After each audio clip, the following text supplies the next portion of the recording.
नमस्कार दोस्तों आज हम अपने इस वीडियो में आपके लिए माइक्रोसॉफ्ट एक्सेल के एनवायरनमेंट को सेट करने के लिए कुछ जानकारी लेकर प्रस्तुत हुए हैं।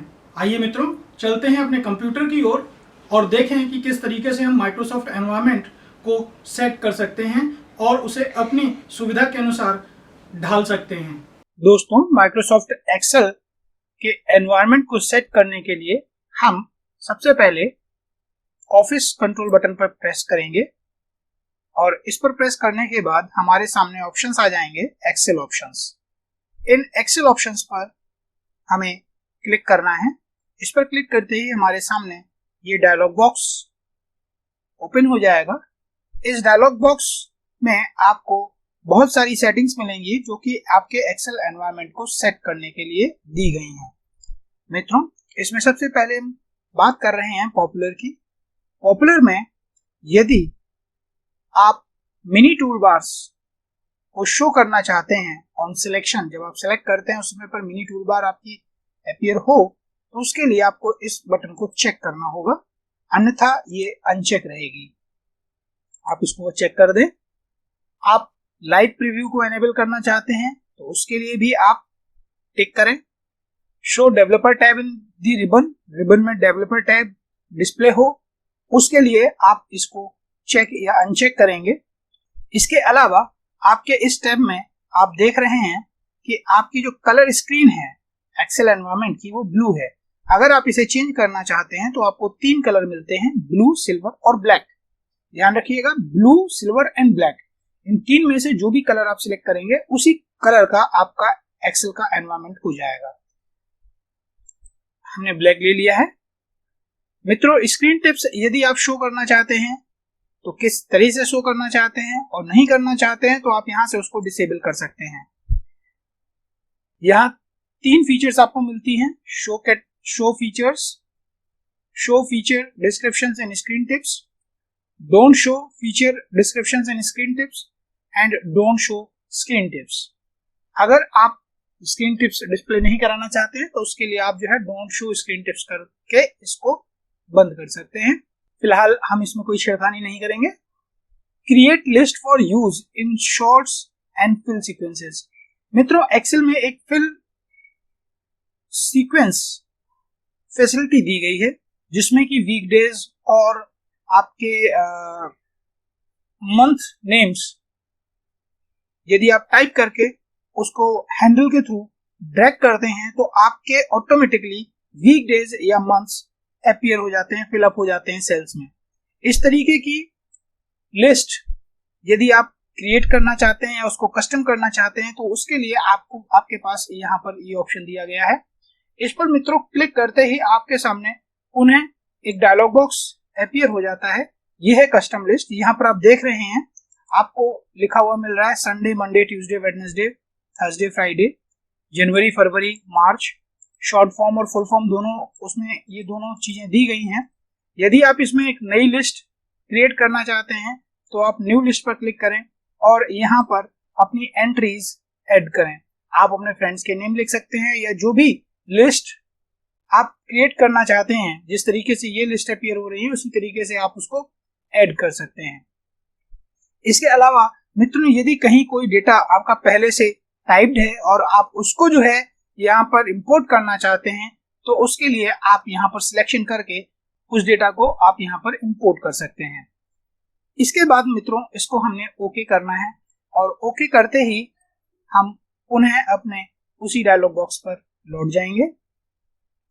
यहाँ पर मित्रों व्हेन क्रिएटिंग न्यू वर्कबुक्स एक टैग दिया हुआ है। इस टैग में आपको एक नई वर्कबुक जब कभी भी हम ओपन करते हैं तब क्या होना चाहिए, किस तरीके से वो अपीयर होनी चाहिए, वो सारी चीजें यहाँ पर आपको पढ़ने के लिए मिलेंगी।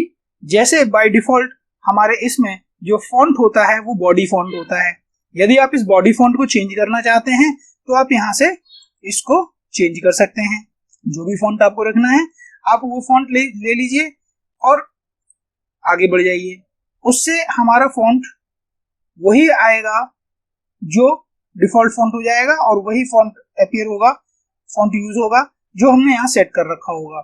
इसके अलावा मित्रों आप फॉन्ट साइज भी यहाँ पर दे सकते हैं। बाय डिफॉल्ट 11 का साइज होता है, आप फॉन्ट के साइज को छोटा या बड़ा कर सकते हैं। मित्रों, बाय डिफॉल्ट जो व्यू होता है न्यू शीट का वो नॉर्मल व्यू होता है, परंतु आप इसको पेज ब्रेक प्रीव्यू या पेज लेआउट व्यू में भी कन्वर्ट कर सकते हैं।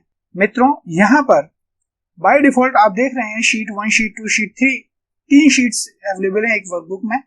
ये 3 शीट्स की जो सेटिंग है वो सेटिंग ये है। यदि आप इन 3 शीट्स से ज्यादा शीट चाहते हैं तो आप यहाँ इसको जो है इंक्रीज कर सकते हैं। और मित्रों, ये डिपेंड करता है आपके सिस्टम की मेमोरी के ऊपर कि आपका सिस्टम कितनी शीट्स ले सकता है। देखिए, मैं इसको 255 शीट्स तक लेकर के जाऊंगा। ये 255 शीट्स मैक्सिमम है इसकी। यहाँ मैक्सिमम 255 शीट्स हम जो है एक वर्कबुक में इंक्लूड कर सकते हैं। इसके अलावा मित्रों, personalize your copy of Microsoft office, यहाँ पर आपका यूजर नेम आएगा और आपकी लैंग्वेज सेटिंग है। आप यहाँ से लैंग्वेज सेट कर सकते हैं। जो भी लैंग्वेज आप एक्सेल में इस्तेमाल करना चाहते हैं वो लैंग्वेज आपकी यहाँ पर सेट हो जाएगी। By default English US language होती है। इसके अलावा भी आप दूसरी लैंग्वेजेस ले सकते हैं। प्राइमरी एडिटिंग लैंग्वेज यहाँ पर दी हुई है, ये भी इंग्लिश यूएस है, तो इंग्लिश यूएस ही हम रखेंगे, हम इसमें कोई चेंज नहीं करेंगे। और इसके बाद हम ओके करेंगे।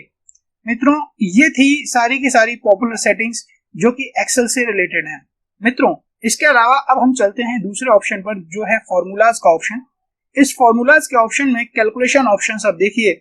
सबसे पहले तो इसमें कैलकुलेशन ऑप्शंस दिए हुए हैं, यानी ये जो हमारी स्प्रेडशीट है, इस स्प्रेडशीट पे कैलकुलेशन किस तरीके से हो। यहाँ कैलकुलेशन दी हुई है ऑटोमेटिक, बाय डिफॉल्ट ऑटोमेटिक होती है। दैट मीन्स अगर हमने कहीं कोई पर्टिकुलर वैल्यूज में चेंज किया तो वो चेंज ऑटोमेटिकली हमारे फॉर्मूले में रिफ्लेक्ट होने लगता है और वो वहां जाकर के चेंज हो जाता है। ये यहाँ पर ऑटोमेटिक सेटिंग की वजह से होता है। आप इसको automatic except for data tables कर सकते हैं, मैनुअल, या फिर एनेबल आइट्रेशन कैलकुलेशंस। अगर आप आइट्रेशन कैलकुलेशंस भी एनेबल करना चाहते हैं तो आप यहाँ पर कर सकते हैं। मैक्सिमम आइट्रेशंस आप यहाँ पर दे सकते हैं और मिनिमम चेंज दे सकते हैं, यहाँ पर सेटिंग कर सकते हैं। ये ऑप्शन आपको यहाँ पर टिक करना होगा, उसी के हिसाब से आइट्रेशन कैलकुलेशंस भी यहाँ पर अवेलेबल हो जाएंगे। मित्रों, वर्किंग विद फॉर्मूलाज आप R1C1 रेफरेंस स्टाइल का इस्तेमाल कर सकते हैं। Formula auto complete, use table names in formulas, get pivot data function for pivot table references. यहाँ आप इन ऑप्शंस को चेक या अनचेक कर सकते हैं। इसके अकॉर्डिंग ये फैसिलिटीज आपको मिलेंगी आपके इसमें। एरर चेकिंग भी, background enable background error checking को आप डिसेबल या एनेबल कर सकते हैं। Indicate errors using this code, आप जो एरर्स हैं उन एरर्स को आप यहाँ कलर्स के थ्रू रिप्रेजेंट कर सकते हैं। इसके अलावा एरर चेकिंग रूल्स दिए हुए हैं, इन रूल्स को आप इंप्लीमेंट करना चाहते हैं तो आप इनको चेक कीजिए, अदरवाइज इनको अनचेक कर दीजिए। मित्रों, बाय डिफॉल्ट ये सारे के सारे चेक्ड होते हैं क्योंकि एक्सेल जो है वो स्पेशली हमारे चेकिंग के लिए ही है, तो ये सब के सब हमारे चेक ही रहेंगे। Then comes third option, that is called proofing. मित्रों, यहाँ ऑटो करेक्ट ऑप्शन है, change how excel correct and formats text as you type. Auto correct options में यहाँ पर आप देखेंगे ये ऑटो करेक्शन के लिए है। Auto correct, show auto correct option buttons, correct two initial capitals, आप देख रहे हैं two initial capitals, that means IM बड़ा बना हुआ है इनिशियल में, ITIAL स्मॉल बना हुआ है। ये ऑटोमेटिकली इस तरीके से जब आप वर्ड्स टाइप करते हैं तो वो कन्वर्ट हो जाते हैं करेक्ट फॉर्मेट में। इसी तरीके से capitalize first letters of sentences, capitalize names of days, correct accidental use of caps lock की, replace text as you type, ये सारी चीजें यहाँ पर हैं। इसके अलावा मित्रों कुछ एक सिंबल्स होते हैं जो हम टाइप करते हैं वो ऑटोमेटिकली चेंज हो जाते हैं, वो इनकी सेटिंग यहाँ पर दी हुई है, आप इस सेटिंग का इस्तेमाल कर सकते हैं। मित्रों, auto format as you type में भी आपको दिया हुआ है, आप इन ऑप्शंस को चेक या अनचेक कर सकते हैं। Smart tag, Excel can recognize certain types of data in your workbook. For each recognized type, there are actions you can perform with the data.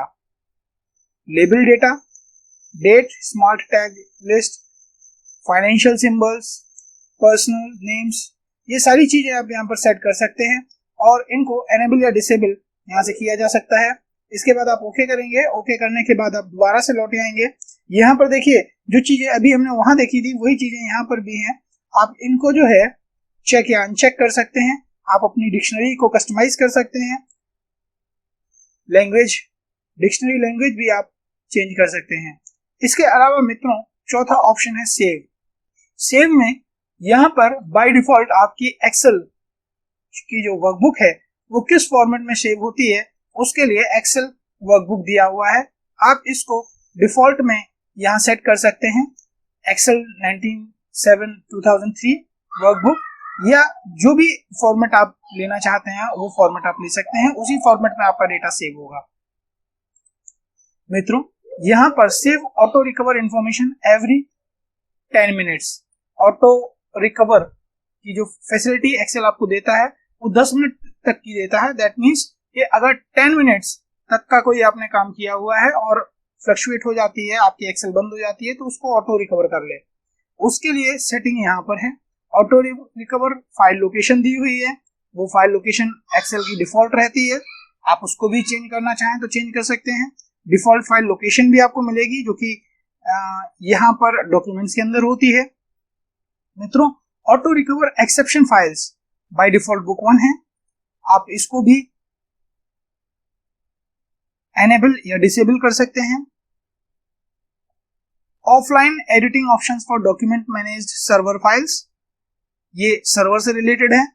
Server draft location on this computer और web server, जैसी भी आपकी आवश्यकता है उसके अनुसार आप इसको जो है सेट कर सकते हैं। इसके अलावा मित्रों हम 5वें ऑप्शन पर जाते हैं, यह है एडवांस्ड। यहाँ पर सबसे पहले ऑप्शन दिया हुआ है एडिटिंग से रिलेटेड ऑप्शन, फिर कट कॉपी पेस्ट से रिलेटेड, प्रिंट से रिलेटेड, डिस्प्ले से रिलेटेड ऑप्शंस दिए हुए हैं। Display options for this workbook, display options for this worksheet, formulas when calculating this workbook, journal, lotus compatibility settings for, ये सारी settings आप यहाँ पर एक एक कर चेंज कर सकते हैं। मित्रों 6वां ऑप्शन है कस्टमाइज का। इस कस्टमाइज के ऑप्शन में आप क्विक एक्सेस टूल बार को कस्टमाइज कर सकते हैं। इसमें आप जो भी कमांड्स ऐड करना चाहते हैं वो कमांड्स यहाँ से आप सिलेक्ट करके इस तरीके से ऐड या रिमूव कर सकते हैं। यहाँ पर अगर इसको रिमूव करना है आप यहाँ से रिमूव कर सकते हैं और ओके कर सकते हैं। ओके करते ही आपकी ये सेटिंग्स इंप्लीमेंट हो जाएंगी। मित्रों इसी प्रकार से एडिशनल इंस्टॉलेशंस हैं। ये एडिशनल इंस्टॉलेशंस अगर आप करना चाहते हैं तो आप कर सकते हैं। ये सारे के सारे ऑप्शंस आपको दिए हुए हैं। जैसे एनालिसिस टूल पाक आप इस्तेमाल करना चाहते हैं एक्सेल के साथ में, तो आपको एडिशनली इसको जो है इंस्टॉल करना पड़ेगा। Analysis toolpak, VBA, then conditional sum wizard, custom XML data, lookup wizard, ये सारी की सारी चीजें अगर आप इस्तेमाल करना चाहते हैं तो सबसे पहले आपको इसको इंटरनेट के थ्रू कनेक्ट करके अपने सिस्टम पर इंस्टॉल करना पड़ेगा, तभी ये रन करेंगे और ये सब एड इन्स के माध्यम से ही संभव है। मित्रों इसके अलावा ट्रस्ट सेंटर दिया हुआ है। ये माइक्रोसॉफ्ट ने आपको एक आपकी प्राइवेसी को प्रोटेक्ट करने के लिए सेटिंग्स दी हुई हैं। यहाँ से आप अपनी प्राइवेसी सेट कर सकते हैं। बाय डिफॉल्ट ये ट्रस्ट सेंटर्स हैं, तो इसमें आपको कोई छेड़खानी नहीं करनी है, ये एज इट इज रहेगा, इसमें कोई परिवर्तन नहीं करेंगे आप। इसके साथ साथ रिसोर्सेज दी हुई है, रिसोर्सेज से रिलेटेड इंफॉर्मेशन है। आप इसको डायग्नोज कर सकते हैं, माइक्रोसॉफ्ट ऑफिस डायग्नोस्टिक को रन करा सकते हैं, आप कॉन्टेक्ट कर सकते हैं माइक्रोसॉफ्ट ऑफिस को, आप अपने माइक्रोसॉफ्ट ऑफिस को एक्टिवेट कर सकते हैं, आप ऑफिस ऑनलाइन जा सकते हैं, ऑफिस ऑनलाइन इस्तेमाल कर सकते हैं, आप माइक्रोसॉफ्ट एक्सेल 2007 के बारे में जान सकते हैं। ये सारी चीजें आपके माइक्रोसॉफ्ट एक्सेल के ऑप्शंस के अंदर हैं, जो कि आपके माइक्रोसॉफ्ट के एनवायरनमेंट को चेंज करती हैं। अभी देखिए मित्रों, जो हमने सेटिंग्स चेंज की हैं थोड़ी सी, उनके बारे में भी आपको बता दें। हमने जैसा कि यहाँ कलर स्कीम ब्लैक ली हुई है, जैसे ही हम ओके पर क्लिक करेंगे, क्लिक करते ही हमारे इसका एनवायरनमेंट चेंज हो जाएगा और जो जो सेटिंग्स हमने वहां की थी वो सारी की सारी यहाँ पर इम्प्लीमेंट हो जाएंगी और इसके बाद अब हम इस पर काम करना शुरू कर देंगे। तो मित्रों, आज हमने अपने इस वीडियो के माध्यम से आपको बताया कि किस तरीके से आप अपने एक्सेल के एनवायरनमेंट को सेट कर सकते हैं। और इसको एक बार पुनः ध्यान दें, एक्सेल ऑप्शंस पर जाकर के हमने क्लिक करके यहाँ से ये सारी की सारी सेटिंग्स की हैं। इस डायलॉग बॉक्स को विशेष रूप से ध्यान में रखिए। ये एक माध्यम है जहां से आप अपने एक्सेल के एनवायरनमेंट को पूरी तरीके से सेट कर पाएंगे। मित्रों, आपको दी गई जानकारी यदि लाभदायी प्रतीत हुई हो तो हमारे इस चैनल को शेयर करें, सब्सक्राइब करें तथा लाइक करें और अपनी क्वेरीज को हमारे दिए गए मेल आईडी पर लिखकर भेजें और उनका जवाब प्राप्त करें। धन्यवाद।